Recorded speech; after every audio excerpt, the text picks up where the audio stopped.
Hi everyone, कैसे हैं आप लोग। तो आज हम शुरू करने वाले हैं फोटो मैनिपुलेशन फॉर बिगनर्स की कंप्लीट सीरीज, जिसमें मैं आपको फोटो मैनिपुलेशन के बारे में बताऊंगा। और ये आज की फर्स्ट वीडियो है। मैं हूं अभिषेक राय।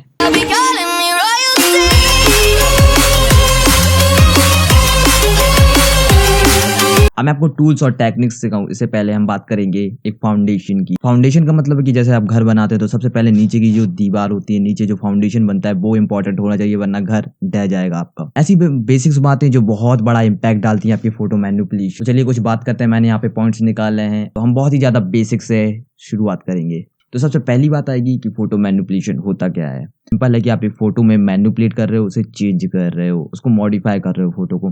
फॉर एग्जाम्पल, मैंने अपनी फोटो ली और मैंने अपना शर्ट का कलर अगर ब्लू कलर है तो मैंने उसे ऑरेंज कर दिया, तो दैट्स फोटो मैनिपुलेशन। मैंने उसमें चेंज किया, तो ये फोटो मैनिपुलेशन का पार्ट है। ये जरूरी नहीं कि आप दो इमेज को मर्ज कर रहे हो तभी फोटो मैनिपुलेशन। आप एक इमेज में कुछ भी चेंज कर रहे हो, ठीक है, तो वो भी फोटो मैनिपुलेशन होता है। जैसे कुछ एग्जांपल्स हैं। मैंने एक फोटो ली, उसमें से अपने को कट किया और अभी मैं ताजमहल में हूँ और मैंने अपने आप को उठा के पेरिस के एफिल टावर पे रख दिया। दैट्स ये भी फोटो मैनिपुलेशन है, क्योंकि एट द एंड मैंने चेंज किया उसमें। मान लीजिए आपके पास एक फोटो है जिसमें आप फोन को दिखा रहे हो और वो फोन लोकल ब्रांड का है और आपने उसका लोगो चेंज कर दिया एप्पल से, तो उस फोटो में लगेगा कि आपके पास एप्पल का फोन है। तो ये भी एक फोटो मैनिपुलेशन। आपने एक दिन की फोटो ली और उसको रात कर दिया, या फिर रात की फोटो ली उसको दिन कर दिया, ये भी एक फोटो मैनिपुलेशन का एग्जांपल है। तो सिंपल फोटो मैनिपुलेशन मतलब आपने सिर्फ एक चेंज किया और ये फोटो मैनिपुलेशन होता है। अब पता है मुझे नहीं ना फोटो मैनिपुलेशन करनी है, मुझे भी बहुत अच्छे से आर्ट्स बनाने हैं, पर आइडिया तो आ ही नहीं रहे, क्या करें। लेकिन फोटो मैनिपुलेशन तो करना है। तो सेकंड चीज, आइडिया फॉर फोटो मैनिपुलेशन। समय है इंस्पिरेशन फाइंड करने का। तो स्टार्टिंग के लिए आप कर क्या सकते हैं, पिंटरेस्ट हो गया, इंस्टाग्राम हो गया और behance, ये 3 साइट है। यहाँ से जाके आप फोटो मैनिपुलेशन के लिए सर्च कर सकते हैं इमेजेस, और उसमें देख सकते हैं कई आर्टिस्ट ने किस तरीके से अपने फोटो मैनिपुलेशन बनाए हैं, किस तरीके से इमेज को डिजाइन किया है। आप भी उनसे इंस्पिरेशन लेके उससे कुछ रिलेटेड बना सकते हैं एंड देन पोस्ट कर सकते हैं। तो सबसे पहले मैं एडवाइस कर दूंगा कि आप पिंटरेस्ट पे जाएं और वहाँ पे सर्च करें। बहुत सारे फोटोज आपको मिल जाएंगे पिंटरेस्ट पे। फोटो मैनिपुलेशन सर्च करके आप स्पेशली ये भी सर्च कर सकते हैं, जैसे आपको अंडर वाटर की आर्ट्स बनाने, तो आप वहाँ पे अंडर वाटर कीवर्ड लिखें और फोटो मैनिपुलेशन लिखे और उस टाइप से इंस्पिरेशन फाइंड करें। दूसरी बात, आप इंस्टाग्राम पे कई आर्टिस्ट को फॉलो कर सकते हैं, या फिर वहाँ पे भी कई पेजेस है जिसे आप फॉलो कर सकते हैं डेली टू डेली अपडेट लेने के लिए, किस तरीके से आइडियाज न्यू आ रहे हैं। और थर्ड चीज है जो behance है, ये साइट भी आप यूज कर सकते हैं। ये प्रोफेशनल लोग और कई लोग पोर्टफोलियो के लिए यूज करते हैं, और यहाँ पे भी आपको बहुत सारे आइडियाज मिल जाएंगे। ओके, ये सब में डीप में नहीं जाएंगे, हम बेसिक बात करेंगे। ओके, अब ऐसा बहुत बार होता है कि हमारे दिमाग में आइडिया आते हैं और जाते रहते हैं। तो आप स्टार्ट करने के लिए कभी कभी एक रफ सा स्केच बना लें। स्केचिंग आपको नहीं आती, लेकिन फिर भी एक छोटा सा स्केच बना लें रफली, कोई जरूरी नहीं है परफेक्ट होना है, ठीक। एक पर्टिकुलर अपने पास डायरी रखें और जब भी आपको आइडिया आए तो आप उस पर स्केच बना लें, ताकि आप इन फ्यूचर उस पर वर्क कर पाएं। क्योंकि मैंने कई बार देखा है मेरे दिमाग में आइडिया आता है और वो फिर निकल जाता है, ऐसे कई बार हुआ। तो मैंने ये प्रैक्टिस शुरू किया और कई लोग इसे यूज करते हैं अपने।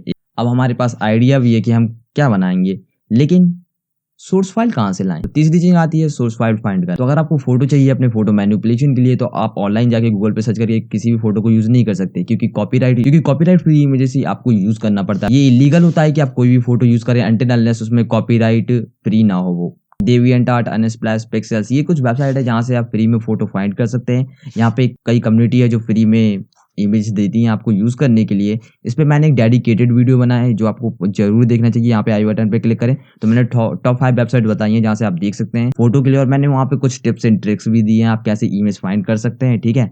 तो ये मस्ट है ना। याद रहे, जब भी आप फोटो के लिए फाइल फाइंड करें तो कोशिश करें कि लाइट सेम हो और पर्सपेक्टिव सेम हो इन इमेज में। इसके बारे में हम आगे बात करेंगे, लेकिन अभी मैंने बता दिया है। चौथी बात आती है अब हम अपना आर्ट कैसे बनाए। हमारे पास सब कुछ है, लेकिन ये वाला पॉइंट आगे क्लियर होगा क्योंकि अभी इस पे मैं वीडियो चलाऊंगा, ठीक है। ये फर्स्ट सीरीज की पहली वीडियो और इसके बाद अभी और वीडियोस आएंगी, उनमें मैं आपको स्टेप बाय स्टेप बताता हूँ। तो ये समझिए आपने अपना आर्ट बना लिया पर उसे कोई लाइक ही नहीं कर रहा, उस पर कोई ध्यान ही नहीं दे रहा। ऐसी क्या चीज होती है जो आपकी फोटो को सबसे यूनिक और अट्रैक्टिव बनाती है, तो लोग देख के समझते हैं वाह ये क्या आर्ट है।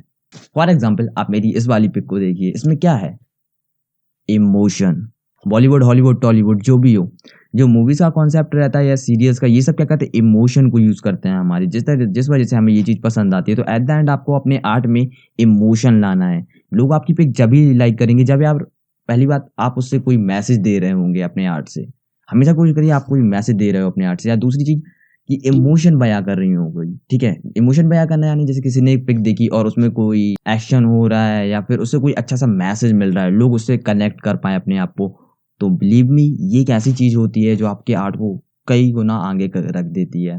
तो अगर आपको अपनी इमेज को सबसे स्टैंड आउट बनाना है तो सबसे पहले उसमें इमोशन लाना सीखिए। हम सिर्फ manipulation, lighting, shadows, colour correction in सब के लिए नहीं कर रहे, हम एक मैसेज देने के लिए फोटो बना रहे हैं। तो आपको कुछ ऐसा बनाना है जिससे लोगों को इंस्पिरेशन मिले, मैसेज मिले, कुछ अंडरस्टैंडिंग हो उस इमेज में। एक बिगिनर और प्रोफेशनल में यही डिफरेंस है कि बिगिनर की फोटोज में कुछ नहीं रहता, बाकी प्रोफेशनल की इमेज में काफी इमोशंस रहते हैं। खुद को इमोशनली कनेक्ट करो अपनी फोटो से, ठीक है, कोई मैसेज दो उस फोटो से। तो ये फर्स्ट वीडियो थी फोटो मैनिपुलेशन में, मैंने बहुत शॉर्ट में आपको सब कुछ बता दिया। अब हम दूसरी वीडियो का वेट करेंगे और क्या। ना बोनस टिप, जो भी आज प्रोफेशनल है वो भी कभी बिगिनर्स थे। ओके, तो पेशेंस एंड प्रैक्टिस चाहिए, दैट्स ऑल। अब मैं चाहता हूँ आप कमेंट करो आपको ये वीडियो कैसा लगा, या फिर आपके पास कोई सजेशन हो तो मुझे अच्छा लगेगा अगर आप कमेंट करोगे और लाइक करोगे। तो हमारी पहली क्लास कंप्लीट होती है, अब मैं दूसरी क्लास की वीडियो जल्दी लाने की कोशिश करूंगा।